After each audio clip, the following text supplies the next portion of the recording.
Olá, você, telespectador da TV Alesp, sempre ligado aí nos assuntos de interesse da sociedade, nos assuntos de interesse acadêmico. Meu nome é João Gabriel Lopes, eu sou advogado trabalhista, mestre em Direito, Estado e Constituição pela Universidade de Brasília e professor de Direito do Trabalho.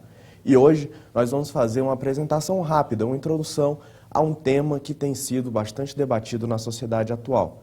Com os avanços tecnológicos, passou a ser necessário uma regulação mais aprofundada, mais específica, mais detalhada do que nós costumamos chamar de meio ambiente de trabalho. Isso faz com que nós nos voltemos às bases do direito do trabalho e possamos pensar em como que daqui para frente poderemos regular a matéria atinente à temática do meio ambiente de trabalho. E é sobre esse tema que nós vamos discorrer nos próximos minutos. Então, eu gostaria de contar com a atenção de vocês para essa temática especial que guarda uma proteção muito peculiar no nosso regulamento, no nosso ordenamento jurídico. Muito bem. Nós estamos aqui hoje para abordar esse tema que, na verdade, remonta às bases do direito do trabalho. Nós bem sabemos que o direito do trabalho existe para tutelar as relações que existem no âmbito de uma relação empregatícia. Essa proteção jurídica, ela se deve à centralidade que o trabalho ocupa na nossa sociedade. Quando nós falamos em meio ambiente de trabalho, o que nós objetivamos tratar são as relações entre o ser humano e o seu próprio ambiente no qual desenvolvida uma atividade produtiva. Essa proteção jurídica ao meio ambiente de trabalho é algo que tem uma relação especial com o surgimento, com as bases do direito do trabalho. Já no começo do que se costuma tratar como uma regulação jurídica da relação empregatícia, lá nos idos dos anos 1800, no início do século XIX, o Health and Morals Apprentices Act do Reino Unido buscou regulamentar uma matéria que está afeita àquilo que hoje nós denominamos como meio ambiente de trabalho. Essa legislação britânica, ela que é tratada como a origem no direito moderno de uma proteção laboral, ela se preocupava exatamente com as doenças que se espalhavam no ramo têxtil da indústria inglesa. E foi a partir dessa preocupação que surgiu ali naquele momento uma proteção que se estendia inicialmente aos trabalhadores menores de idade. Foi por meio dessa legislação que se estipulou um máximo de 12 horas diárias de trabalho, que se vedou o trabalho de menores das 21 horas às 6 da manhã e que se instaurou um sistema de inspeção das fábricas para se verificar se as doenças, que doenças estavam relacionadas ao trabalho, ou se as condições de trabalho favoreciam ou não o aparecimento de determinadas doenças do sistema respiratório. Então, essa regulação do meio ambiente de trabalho, ela se impôs como necessária no desenvolvimento do capitalismo a partir da percepção de que o trabalho orientado para a produção de mercadorias verdadeiramente conformava os corpos dos trabalhadores, influenciando diretamente a sua saúde e a sua qualidade de vida, bem como, em termos mais genéricos, uma concepção de desenvolvimento sustentável. Como que é possível garantir um desenvolvimento econômico que, ao mesmo tempo, resguarde direitos fundamentais dos trabalhadores, a integridade física e a própria vida desses trabalhadores. Então, as interfaces entre o direito ambiental e o direito do trabalho remontam a essas próprias bases do direito do trabalho. No entanto, foi com o desenvolvimento de regulações jurídicas mais específicas, mais aprofundadas, que se tornou possível realmente aferir uma regulação jurídica protetiva que pudesse ter um detalhamento a ponto tal de estabelecer responsabilidades, deveres jurídicos e os direitos que tutelavam, que protegem o trabalhador no seu âmbito laboral. Como devem se conformar as relações de emprego, como devem se conformar os ambientes de trabalho para fins de se obter uma valorização do trabalho humano, respeitando-se a dignidade e impondo-se critérios objetivos, critérios bem definidos de proteção ao corpo do trabalhador, à saúde do trabalhador e da trabalhadora no seu espaço laboral. Essas interfaces entre direito ambiental e o direito do trabalho, elas começaram a se tornar mais bem definidas a partir de instrumentos internacionais que começaram a surgir a partir de meados aí do século XX. Né? Na Conferência de Estocolmo, em 72, o item 3 da declaração final deixou muito claro que o ser humano deve fazer constante avaliação de sua experiência e continuar descobrindo, inventando, criando e progredindo. Ou seja, se incorporou ali um conceito de desenvolvimento. Hoje em dia, a capacidade do ser humano de transformar o que o cerca, utilizada com discernimento, pode levar a todos os povos os benefícios do desenvolvimento e oferecer-lhe a oportunidade de enobrecer sua existência. Essa é a definição que na Conferência de Estocolmo sobre Meio Ambiente se teve de desenvolvimento, mas veja-se que logo a seguir se destacou a preocupação com a aplicação errônea desse conceito de desenvolvimento.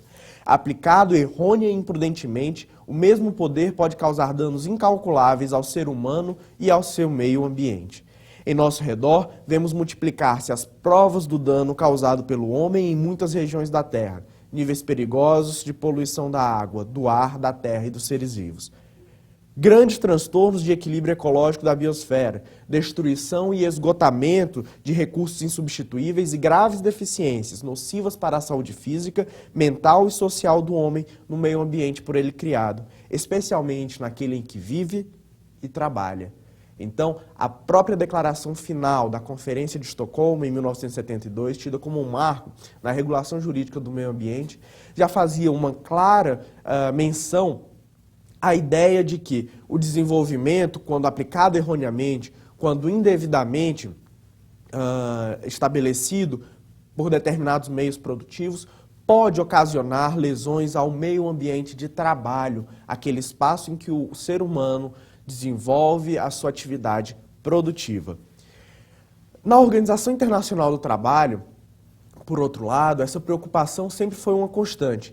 E ela se tornou ainda mais efetiva, ainda mais objetiva, a partir das convenções número 148 e 155 da OIT.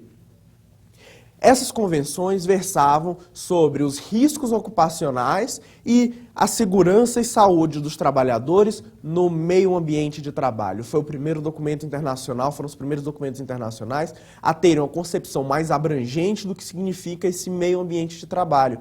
Afinal, quando nós falamos em meio ambiente, é muito fácil nós tratarmos aí de biosfera, de equilíbrio ecológico, mas nós precisamos ter em mente que nós, seres humanos, fazemos parte desse equilíbrio biológico. E esse equilíbrio biológico, ele não pode prescindir da própria concepção de que o ser humano desenvolve boa parte de suas tarefas vitais em um local de trabalho, em um local produtivo.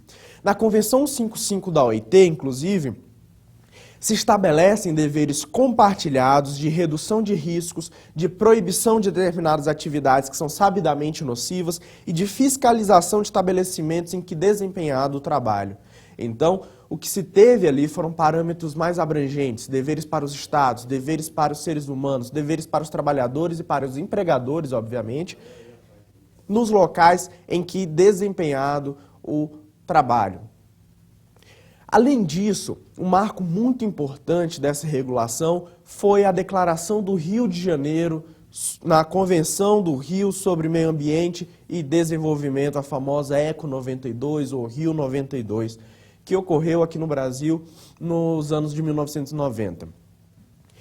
Nessa conferência ficou bem definida a necessidade de participação da sociedade na definição de estratégias de contenção de riscos ambientais. E, além disso, foram estipulados princípios de máxima importância no combate ao chamado racismo ambiental, que é aquele prejuízo ambiental ocasionado a grupos mais vulneráveis, e princípios de responsabilidade ambiental, como o princípio do poluidor-pagador, sobre o qual nós trataremos logo em seguida. Esses princípios passaram a estipular deveres objetivos daqueles sujeitos que são, por sua capacidade econômica, por sua própria vocação jurídica, responsáveis com mais afinco pela preservação do meio ambiente, pela preservação de ambientes que são saudáveis e que possam garantir um desenvolvimento sustentável. No Brasil, aos poucos, foi sendo estipulada uma legislação protetiva ao meio ambiente de trabalho. E ela pode ser vista já em momentos anteriores à promulgação da CLT, que é tida como a nossa principal lei de regulação trabalhista. O Código Sanitário Paulista, por exemplo, do início do século passado, já estipulava deveres de proteção, deveres objetivos de proteção ao meio ambiente de trabalho, ainda que naquela época não se utilizasse essa denominação. Protegia-se os trabalhadores das poeiras que poderiam ser aspiradas e que poderiam ocasionar lesões ao sistema respiratório, por exemplo. Na CLT, por outro lado, em 1943, já existiam deveres objetivos de proteção que eram deveres voltados ao empregador para a proteção de seus empregados. O artigo 157 da CLT, por exemplo, que inicialmente previa apenas que deveria haver iluminação suficiente para que os trabalhadores pudessem evitar os riscos ocupacionais, passou a prever, a partir de 77, um dever mais objetivo de redução desses riscos, especificando que caberia às empresas cumprir e fazer cumprir normas de segurança ao trabalho, instruir os empregados através de ordens de serviço quanto às precauções que eram necessárias no meio ambiente de trabalho, adotar as medidas que lhes sejam determinadas pelos órgãos competentes de fiscalização do labor e facilitar o exercício da fiscalização pela autoridade competente. Então, o que se tem a partir da década de 1970 é uma regulação nacional, uma regulação interna, que poderia efetivamente atribuir aos órgãos de proteção, de fiscalização no trabalho, um dever mais abrangente em relação ao desempenho, às condições de desempenho dos serviços, e também estipulou para o empregador um dever de instrução e um dever de facilitar essa fiscalização. Nessa mesma reforma da CLT, nós tivemos a inclusão do artigo 200, no qual se previu a possibilidade do Ministério do Trabalho vir a regular essas condições de saúde a partir de normas técnicas expedidas pelos próprios órgãos de fiscalização do trabalho. Mas a gente também precisa fazer menção a uma regulação que foi fundamental nesse aspecto. A Política Nacional do Meio Ambiente, levada a cabo pela Lei 6.938 de 1981. A Política Nacional do Meio Ambiente estabeleceu as bases do Sistema Nacional do Meio Ambiente, voltado a compatibilizar o desenvolvimento econômico e social com o equilíbrio ecológico. Essa Política Nacional do Meio Ambiente lançou as bases daquilo que, 7 anos mais tarde, na Constituição de 1988, passou a compor o coração do ordenamento jurídico brasileiro, né? Nós, na Constituição de 88, tivemos uma verdadeira reviravolta em matéria de direitos sociais. A Constituição de 88 estabeleceu as bases do nosso Estado social e democrático de direito e trouxe, entre as previsões de proteção ao trabalhador, lá no seu artigo 7º, o inciso 22. É direito fundamental do trabalhador a redução dos riscos inerentes ao trabalho, por meio de normas da saúde, higiene e segurança. Qual é o princípio por trás dessa norma? O trabalho, ele não deve piorar as condições de vida do empregado. É necessário, como fala Ricardo Antunes, que o trabalho ele faça sentido no próprio ambiente de trabalho, mas também fora dele. E é inegável que condições de trabalho que são degenerativas, elas têm um forte impacto na vida social e afetiva dos sujeitos, mesmo quando fora do seu espaço produtivo. E é por isso que a Constituição trouxe essa regulação especial no seu artigo 7º, inciso 22. Por outro lado, o artigo 225 da Constituição trouxe elementos que são fundamentais para uma concepção jurídica de meio ambiente de trabalho. O artigo 225 é muito claro ao dizer que todos têm direito ao meio ambiente ecologicamente equilibrado, bem de uso comum do povo e essencial à sadia qualidade de vida, impondo-se ao poder público e à coletividade o dever de defendê-lo e preservá-lo para as presentes e futuras gerações. Esse artigo traz uma concepção de meio ambiente que pode ser melhor especificada se nós formos lá na Constituição de 88, a regulação do sistema de saúde. Ora, de onde que se extrai essa ideia de que o local de trabalho, ele compõe o meio ambiente, compõe uma noção de ecologia sustentável, de desenvolvimento equilibrado? Está lá no artigo 200 da Constituição, que diz que ao Sistema Único de Saúde compete, além de outras atribuições, nos termos da lei, diz lá o inciso 8º, colaborar na proteção do meio ambiente, nele compreendido de trabalho. E não poderia ser diferente. Afinal, o meio ambiente de trabalho é aquele espaço em que nós, seres humanos, desenvolvemos uma boa parte das atividades que são consideradas essenciais numa economia estruturada do modo como a nossa é estruturada. E esse meio ambiente, ele demanda que haja políticas do poder público voltadas a dar efetividade ao direito fundamental à saúde e à segurança no trabalho. Diz lá o parágrafo 1º do artigo 221 que para assegurar a efetividade desse direito, incumbe ao poder público, dentre outras tantas medidas, exigir instalação de obras ou de instalações que venham a prevenir a degradação do meio ambiente, o estudo prévio de impacto ambiental, além disso, o controle da produção, da comercialização e do emprego de técnicas que possam ser lesivas aos seres humanos. Então é nessa linha que a nossa legislação e os entendimentos dos tribunais têm avançado para compreender a fundamentalidade desse direito e a abrangência necessária a esse direito a um meio ambiente de trabalho também equilibrado. Bom, além daquilo que está presente na legislação ordinária, é necessário pontuar que uma boa parte da regulação, como eu já antecipei, provém de normas que são expedidas pelo Poder Executivo. Normas que não passam pelo crivo do Legislativo, mas que são normas expedidas por órgãos técnicos competentes para a sua edição. E assim prevê o artigo 200 da CLT, como eu já mencionei, que cabe ao Ministério do Trabalho estabelecer disposições complementares as normas de que trata o capítulo de segurança do trabalho da CLT, tendo em vista as peculiaridades de cada atividade ou setor de trabalho. E é por isso, a partir dessa reforma que foi expedida aí no ano de 1977 na CLT, que o Ministério do Trabalho passou a editar normas que visavam, normas técnicas, que prevêem especificações e que objetivam, que visam a uma proteção do meio ambiente de trabalho. E essas normas são as conhecidas NRs, normas regulamentadoras, que foram inicialmente previstas pela Portaria 3.214 de 1978, editada pelo Ministério do Trabalho. As normas regulamentadoras sobre saúde e segurança no trabalho, elas são bastante específicas. Hoje elas já estão num total de 36 normas. São normas técnicas que prevêem como devem ser os equipamentos, qual a espessura, qual a temperatura, qual é o tempo de exposição que podem ser submetidos os trabalhadores. Essas normas prevêem, aí, entre outras atividades, entre outras regulações, questões como o trabalho sob baixas temperaturas, os trabalhos a céu aberto, as normas de ergonomia no ambiente de trabalho, em escritórios, por exemplo, em oficinas, os riscos ambientais do trabalho. Então, todo esse rol de normas técnicas que são revistas costumeiramente e que são dialogadas com entidades representativas de trabalhadores e de empregadores, elas estão aí associadas a um âmbito mais amplo, mais abrangente e protetivo da saúde do trabalhador.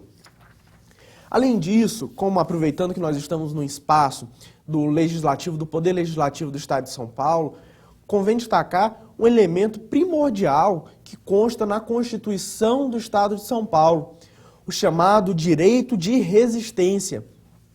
O direito de resistência, previsto nas normas de saúde, lá no capítulo sobre saúde da Constituição de São Paulo, lá no artigo 229, prevê que compete à autoridade estadual proceder à avaliação das fontes de risco no meio ambiente de trabalho e determinar a adoção das devidas providências para que cessem os motivos que lhe deram causa. Essa norma, ela tem um direcionamento aí que é voltado ao poder público, no sentido de fiscalizar o ambiente de trabalho e estipular obrigações para os empregadores, inclusive, no sentido de adotarem determinadas providências para redução ou extinção dos riscos atinentes ao meio ambiente de trabalho. E nesse mesmo dispositivo se garante ao Sindicato dos Trabalhadores, lá no parágrafo 1º, ou a representantes designados por esses sindicatos, o direito de interditar máquinas, de interditar o setor de serviço ou todo o ambiente de trabalho quando houver exposição a risco iminente de vida ou à saúde dos empregados. Além disso, os próprios empregados, no caso de um risco grave que seja diagnosticado, podem interromper as suas atividades sem prejuízo de qualquer direito, inclusive os salários. Então, é justa a greve, por exemplo, para a prevenção de riscos ocupacionais. A legislação no estado de São Paulo é ainda mais avançada do que a proteção no Brasil como um todo, justamente porque prevê especificações normativas que garantem ao próprio trabalhador o direito de resistir contra os riscos iminentes no meio ambiente.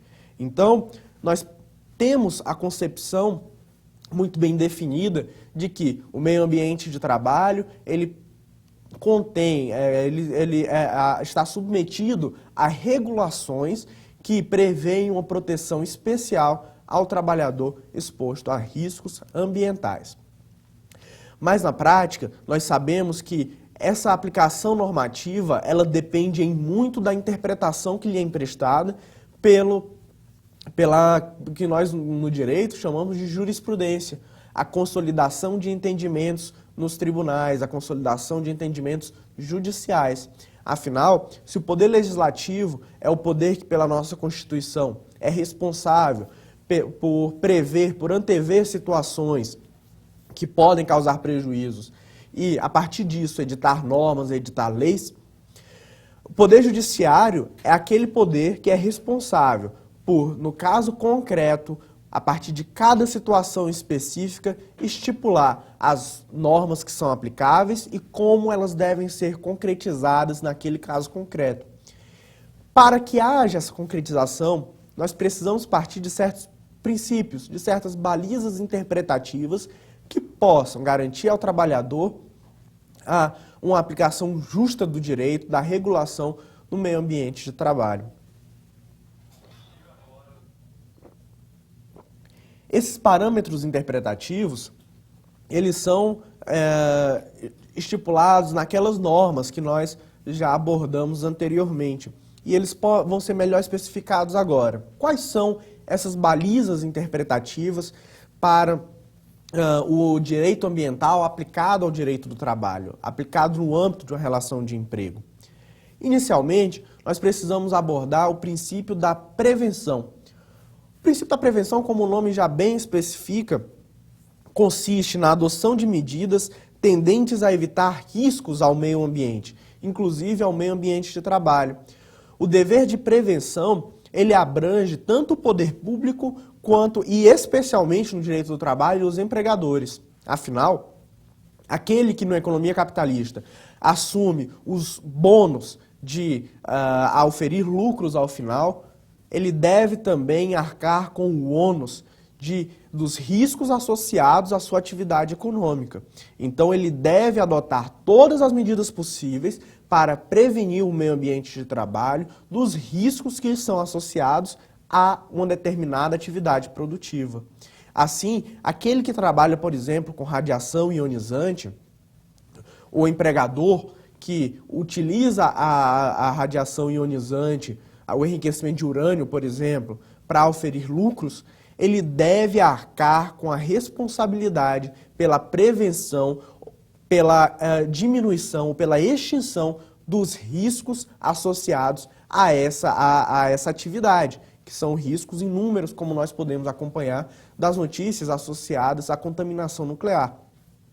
Além do princípio da prevenção, é necessário destacar também o chamado princípio da precaução. O que significa isso? O princípio da precaução é aquele princípio segundo o qual, mesmo na incerteza do risco, mesmo quando a ciência possui dúvidas a respeito da existência ou não de determinado risco, mas diante da irreversibilidade dos danos que podem ser causados ao ser humano, devem ser adotadas medidas preventivas, medidas acautelatórias. Ainda que essas medidas acautelatórias impliquem, por exemplo, a extinção de determinada atividade. Então, se há uma sincera dúvida no meio científico a respeito da nocividade de uma determinada atividade econômica, essa atividade econômica pode, inclusive, chegar ao ponto de ser banida, de ser proibida, porque o ser humano ocupa um lugar central no nosso ordenamento jurídico, a sua dignidade, a sua integridade, a sua vida devem ser preservadas para a finalidade de obtenção de um meio ambiente de trabalho equilibrado. Esse princípio da precaução, ele está previsto lá no princípio número 15 da Declaração do Rio de Janeiro, da ECO 92. E por isso que nós dizemos que essa regulação lá da ECO 92, ela foi primordial para uma concepção mais abrangente das implicações de uma regulação jurídica do meio ambiente de trabalho. Além disso, nós precisamos ter em mente o princípio do desenvolvimento sustentável, algo que está muito em voga atualmente, mas que muitas vezes nós vemos ser simplesmente um discurso acessório, um discurso que as empresas utilizam para ter uma boa inserção em mercado, mas que na prática muitas vezes é desrespeitado. O que significa o desenvolvimento sustentável? Significa que a ideia de desenvolvimento econômico não pode prescindir, não pode dispensar uma ideia associada de proteção ambiental. Nem pode essa ideia de proteção ambiental ser considerada de modo isolado em relação ao desenvolvimento econômico. Então, a ideia de que a proteção ao meio ambiente é algo meramente acessório, ela não pode encontrar lugar numa regulação jurídica como a nossa, que tutela especialmente, tutela de modo muito especial, essa integração entre o ser humano e o seu local de vivência, inclusive o seu local de trabalho. Por outro lado, há que mencionar o princípio do poluidor-pagador. O que significa esse princípio? O princípio do poluidor-pagador, que está lá no artigo 225, parágrafo 3º da Constituição da República, prevê que as condutas e atividades consideradas lesivas ao meio ambiente sujeitarão os infratores, pessoas físicas ou jurídicas, a sanções penais e administrativas, sem prejuízo das responsabilidades civis que são inerentes. Então, uma determinada contaminação ambiental, uma determinada atividade que se mostre lesiva ao meio ambiente, por exemplo, uma fábrica que, diante de péssimas condições de trabalho, expõe seus trabalhadores a um adoecimento que é bastante acentuado, por exemplo, lerdorte, questões ergonômicas, né? Ou ainda uma contaminação por um agente poluente como o amianto ou como a sílica, né? Essas atividades, aquelas pessoas que são responsáveis por essas atividades, sejam pessoas físicas, indivíduos que explorem essa atividade econômica, sejam pessoas jurídicas, a própria empresa, devem responder penal, administrativa e civilmente pelos danos, pelas lesões que são causadas. Então, esse princípio do poluidor-pagador, ele estipula que não é a sociedade que deve arcar com o ônus de uma determinada atividade poluente. Quem deve arcar com o ônus é aquele agente que provoca esse determinado dano, que provoca, que estimula a existência dessa modalidade de dano, que é o dano ambiental. A responsabilidade civil, nós vamos abordar em seguida, ela é uma responsabilidade, inclusive, que é objetiva, que prescinde até mesmo da aferição de culpa por aquele sujeito que causou o dano. Nós já vamos abordar essa questão da responsabilidade objetiva. Antes, vamos concluir os princípios que regem o direito ambiental do trabalho. E o próximo princípio é o princípio da participação, que, como eu já falei, está previsto também na Declaração de Princípios da Convenção Rio 92. O princípio da participação prevê a responsabilidade de proteção ao meio ambiente como uma responsabilidade compartilhada entre Estado, poder econômico e sociedade civil. É o princípio que também está lá no artigo 225 da Constituição. É dever do Estado, é responsabilidade compartilhada da sociedade proteger, tutelar o meio ambiente. E, por fim, o último princípio que deve regular a interpretação dessas normas atinentes ao meio ambiente de trabalho, que é o princípio da ubiquidade. O que quer dizer o princípio da ubiquidade? Quer dizer que a proteção ambiental ela deve ser ampla, deve-se tutelar as condições no local de trabalho, mas também a vida fora do trabalho. Afinal, é muito por conta dessa vida fora do trabalho que se estipulam regulações jurídicas protetivas ao meio ambiente. Por quê? Porque a regulação ao meio ambiente, o bem-estar no ambiente de trabalho, é determinante para que os sujeitos possam efetivamente ter uma vida de lazer, uma vida de fruição junto à sua família, junto ao seu meio de convívio social. Então, o princípio da ubiquidade prevê justamente a finalidade dessa proteção ao meio ambiente de trabalho, que não está vinculada unicamente a uma produção que seja mais efetiva, né? Muitas vezes a gente vê esse discurso de que os trabalhadores devem ser protegidos no meio ambiente de trabalho para garantir uma maior produtividade ou para garantir maiores ganhos econômicos. Isso é algo que é acessório em relação à proteção ao meio ambiente de trabalho. Na verdade, o que se protege é a integridade física do próprio trabalhador e a possibilidade de ele, fora da sua atividade produtiva, também ter a fruição dos direitos fundamentais que são previstos. Então, é por isso que existe um regime de responsabilidade jurídica ambiental. Esse regime de responsabilidade jurídica ambiental, agora nós passaremos a um detalhamento mais aprofundado, ele prevê normas, ele contém normas específicas para que se afira a essa responsabilidade. Inicialmente, nós precisamos tratar da responsabilidade de natureza trabalhista mais clássica, aquelas verbas que são devidas pela exposição a riscos ocupacionais, as verbas que compõem a remuneração e que estão diretamente associadas a um risco ou a um prejuízo causado ao trabalhador por conta da sua atividade.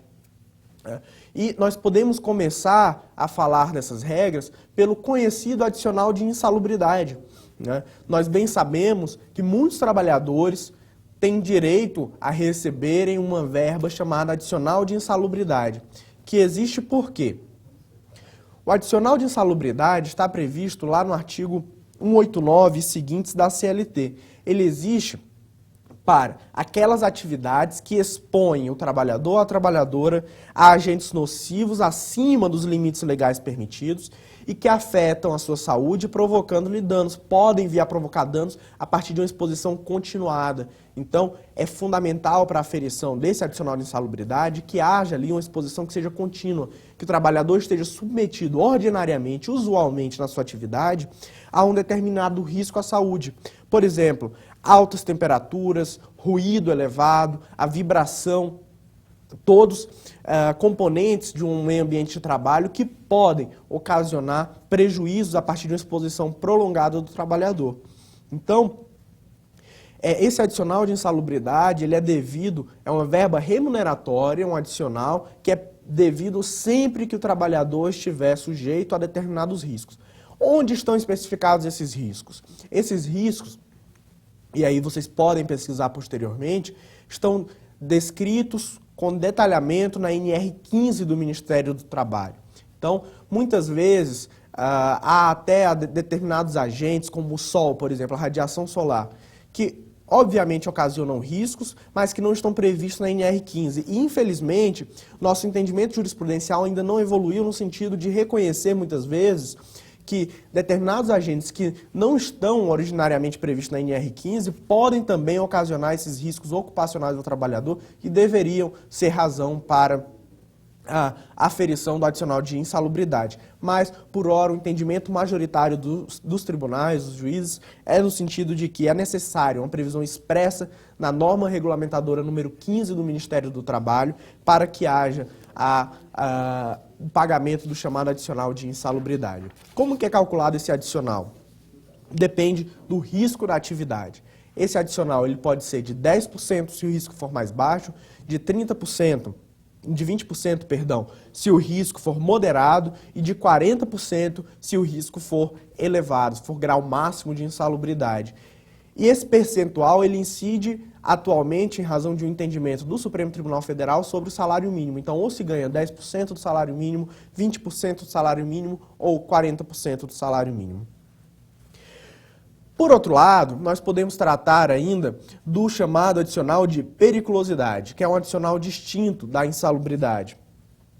As atividades perigosas são aquelas que expõem o trabalhador a determinados acidentes decorrentes do contato com 3 agentes específicos. Agentes explosivos, agentes inflamáveis, agentes explosivos ou inflamáveis, elétricos e radioativos. Ou ainda a determinados agentes que implicam um risco químico ou biológico. Então, esse adicional de periculosidade, ele está associado a perigos que são iminentes, a um risco de explosão na fábrica, a um risco de contaminação biológica, a um risco de exposição por conta da radiação ionizante, da radiação nuclear. E, mais recentemente, operaram-se reformas na legislação trabalhista para admitir também os riscos atinentes ao perigo da própria profissão, no caso de furtos que são frequentes, por exemplo, atividades com roubo frequente.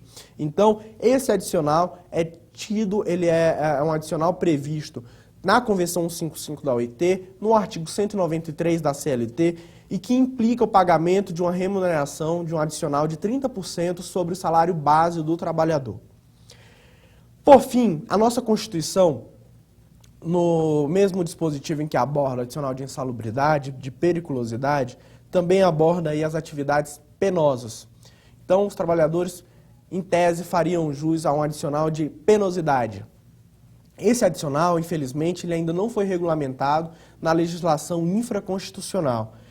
Essas atividades penosas são aquelas que implicam determinados riscos que são inerentes à atividade. Riscos que são devidos a um trabalho árduo, molesto, doloroso, rude, que exige atenção constante e uma vigilância acima do comum por parte do trabalhador.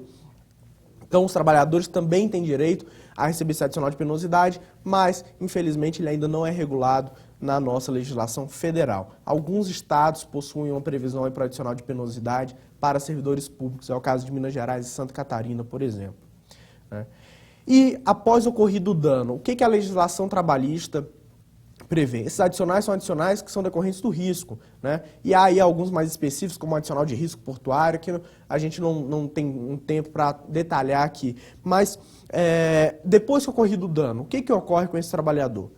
Após ocorrido o dano, além dos direitos previdenciários que o trabalhador possui, que a gente também não vai conseguir detalhar aqui, esse trabalhador ele tem um direito trabalhista fundamental, que é a estabilidade provisória do acidentado, que está prevista lá no artigo 118 da Lei nº 8.213 de 1991, uma lei previdenciária, que prevê que nos 12 meses após a cessação do auxílio-doença ao acidentado, ao trabalhador acidentado, ou que possui doença ocupacional, esse trabalhador ele tem direito à estabilidade no emprego. Então, ele não pode ser despedido sem justa causa.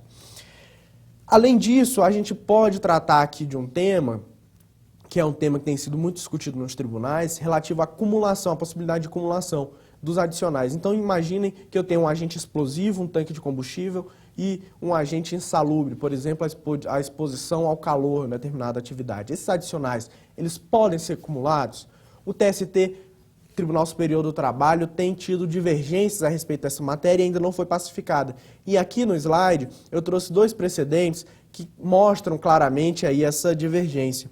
Em primeiro lugar, o recurso de revista 1072/72 de 2011 e o recurso de embargos número 443/80 de 2013, em que o tribunal acabou adotando posições distintas. No primeiro, proferindo uma decisão no sentido de que é devida a acumulação dos adicionais de insalubridade e periculosidade, porque as convenções 148 e 155 prevêem ambos os adicionais, sem qualquer limitação. E no segundo precedente,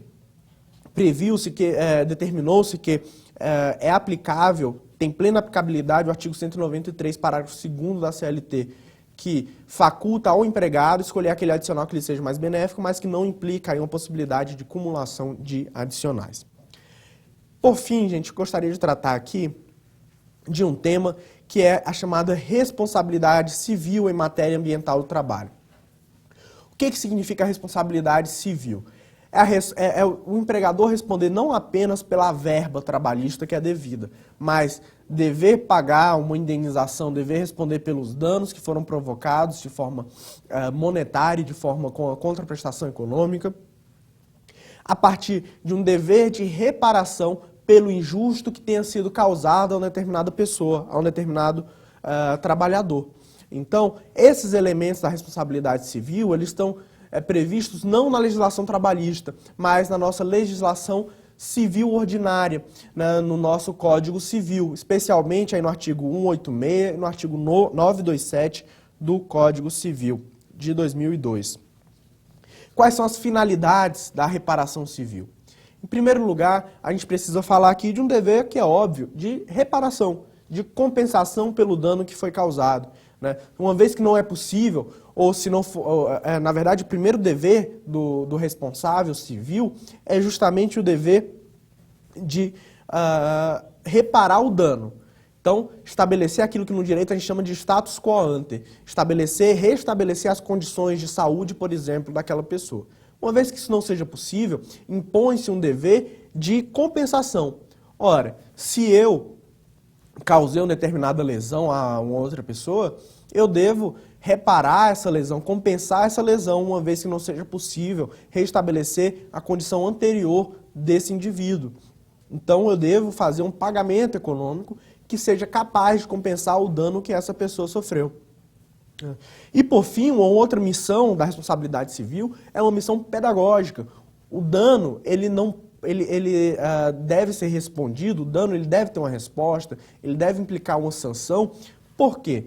Para impedir que comportamentos semelhantes venham a se estabelecer socialmente, para impedir que uma determinada empresa inclua nos seus cálculos a previsibilidade de determinados custos decorrentes do meio ambiente de trabalho. Ora, pode compensar para uma determinada empresa deixar seus trabalhadores serem submetidos a riscos, compensar economicamente, eu digo, deixar seus trabalhadores serem submetidos a riscos, uma vez que ela venha a obter ganhos que são maiores do que a sua própria responsabilidade civil. Então, o Poder Judiciário precisa estar atento ao fato de que a reparação civil ela deve ser estipulada em montantes que previnam que as empresas venham a repetir essas condutas no futuro. E quais são os elementos dessa responsabilidade civil? O que eu preciso aferir para verificar se alguém é ou não responsável por um dano e qual o montante da indenização que deve ser estipulado? Em primeiro lugar, o próprio dano, né? É necessário que haja uma conduta, né, dolosa ou culposa, uma ação ou uma omissão do agente que cause um dano à vítima, né? A pessoa precisa efetivamente ter um prejuízo nos seus direitos, um prejuízo nas suas liberdades, um prejuízo causado à sua integridade. Então, determinada conduta de um agente econômico, uma empresa que ocasione um dano a terceiro, deve ser devidamente respondida, deve ocasionar aí essa reparação de natureza civil. Mesmo quando essa conduta seja lícita, vamos usar o caso aqui do amianto. O amianto ele é regulado por uma lei federal que admite, infelizmente ainda, porque ele já foi banido em diversos países, o amianto, nós temos uma lei federal que ainda admite o uso de determinada modalidade, apesar de trabalhadores continuamente terem um determinado adoecimento, nível de adoecimento. Então, é uma atividade que, pela lei federal, infelizmente ainda é considerada lícita, mas que, pelo abuso do direito, pode ocasionar lesões ao trabalhador. Então, mesmo quando a atividade seja lícita, é necessário que haja uma depuração no sentido de que o Poder Judiciário estabeleça as devidas responsabilidades. Ok? Nosso segundo elemento da responsabilidade civil é o chamado nexo de causalidade. É uma relação de causa e efeito, ou seja, aquela conduta provocou aquele dano. Esse nexo de causalidade, ele muitas vezes já está presumido na nossa legislação. É o caso do chamado nexo técnico-epidemiológico, constante aí no decreto da Previdência Social para fins de aferição de benefício previdenciário. Mais uma vez, vamos usar o caso do amianto. No caso do amianto, que é um mineral encontrado na natureza, utilizado economicamente para fins de revestimentos, até na indústria têxtil, automobilística, utilizado naquelas caixas d'água mais antigas, provavelmente vocês conhecem. No caso do amianto, como se apura esse nexo técnico-epidemiológico? Ora, há determinadas doenças que são diretamente relacionadas à utilização econômica do amianto. Por exemplo, o câncer de pulmão, o mesotelioma, a chamada asbestose. Essas doenças estão previstas no decreto da Previdência Social como diretamente relacionadas ao trabalho com amianto. Então, se o trabalhador teve essa exposição ao amianto, ao asbesto, que é o outro nome, há um nexo de causalidade que é presumido. Compete à empresa comprovar que aquela doença não teve relação com o labor, com o trabalho. Então, esse ônus probatório ele é invertido e compete à empresa comprovar que não há esse nexo de causalidade. O trabalhador presume-se, em determinadas doenças, eu repito, que presume-se que essas doenças estejam diretamente relacionadas ao seu trabalho. Por fim, um terceiro elemento da responsabilidade, que é a culpa. O que é a culpa? A culpa é justamente o elemento subjetivo, o elemento diretamente ligado à conduta do agente. Houve negligência, imprudência, imperícia, ou houve ainda uma vontade do próprio agente, uma intenção deliberada do agente de provocar o dano. Sempre que verificada essa consequência, sempre que verificada essa circunstância, o empregador responde com culpa, responde justamente por esses atos, omissivos ou comissivos, né? Os atos deliberados ou não que conformam aí essa conduta empresarial que está sendo apurada judicialmente. Mas no caso do direito ambiental do trabalho, é interessante notar que há toda uma discussão a respeito da necessidade ou não de aferição dessa culpa. Eu preciso que o agente tenha deliberadamente ou por negligência, imprudência ou imperícia se voltado a provocar determinado dano? Bom, nosso entendimento é no sentido de que não.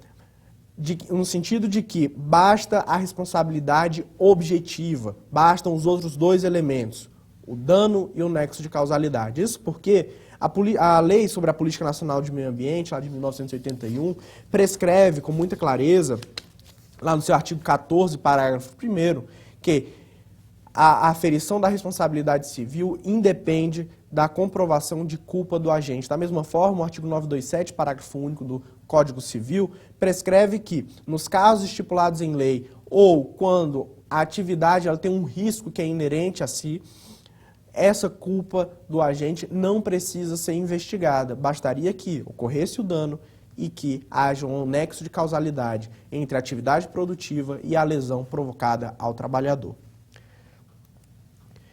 Para a gente encaminhar uma conclusão, gente, vamos verificar quais são os danos reparáveis em matéria ambiental do trabalho.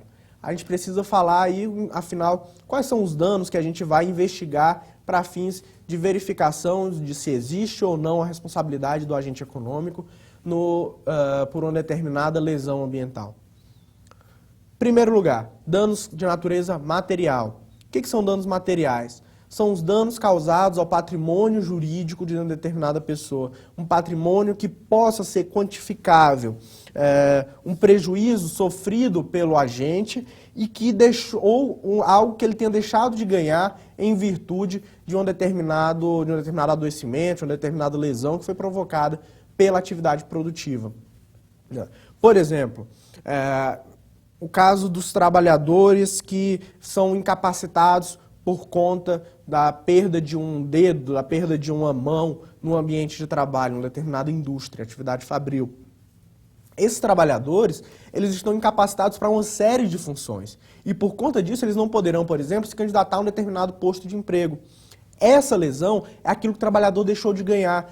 Então, nós temos aí duas coisas que devem ser reparadas. Os prejuízos à saúde, os custos, por exemplo, com saúde, do tratamento decorrentes da lesão que foi feita, na qual o trabalhador foi submetido, e, por outro lado, aquilo que ele deixou de ganhar no futuro. Então, quais são as indenizações devidas no caso de danos materiais?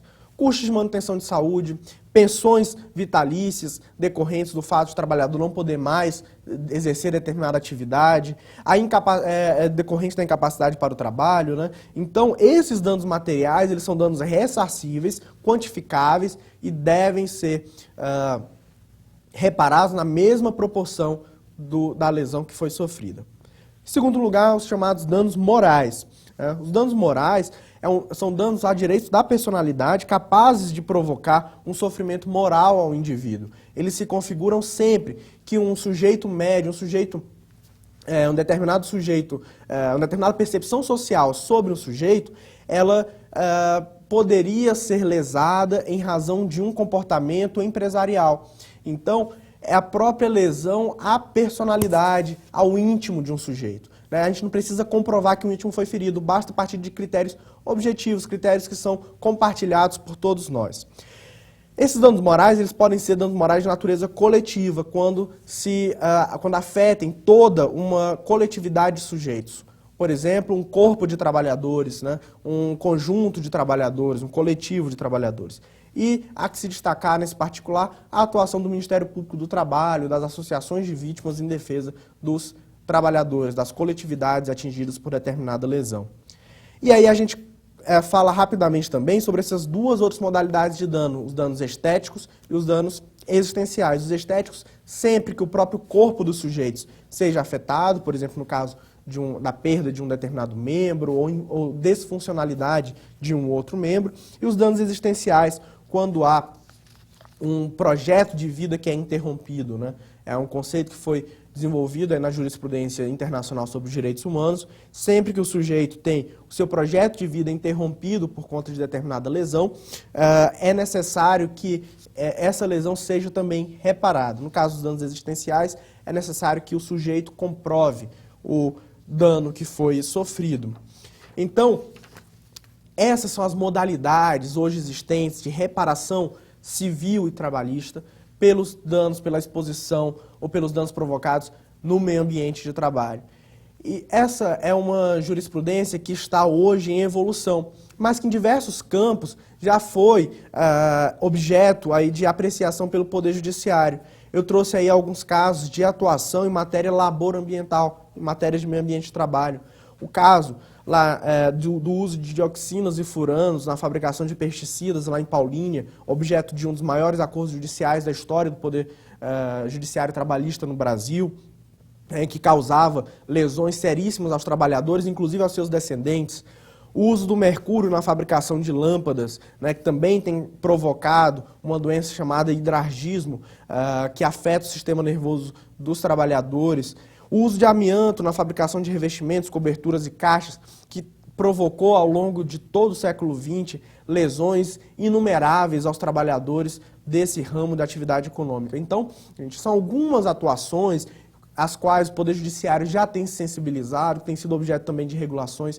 Aqui no Estado de São Paulo há leis proibindo a comercialização e a produção de amianto, leis estaduais aprovadas por essa Assembleia Legislativa. Então, nós temos uma série de atuações possíveis nessa matéria laboral-ambiental que ainda está em pleno desenvolvimento.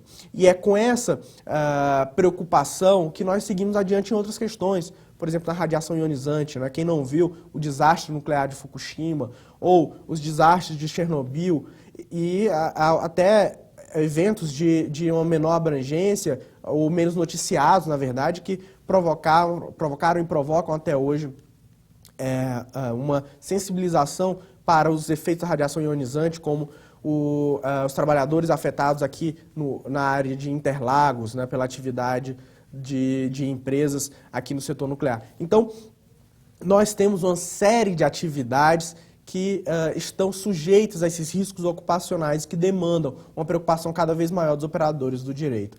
E é com essa mensagem de sensibilização para essa questão que eu concluo no sentido de que o direito ambiental, o direito do trabalho, na verdade, ele precisa se sensibilizar às matérias ambientais, né? A conformação do sujeito no seu ambiente de trabalho é aquilo que vai lhe dar a possibilidade de, no futuro, fruir de uma aposentadoria tranquila e segura, que no presente possibilita aos sujeitos espaços de convivência fora do próprio ambiente de trabalho, convivência social, convivência familiar e afetiva.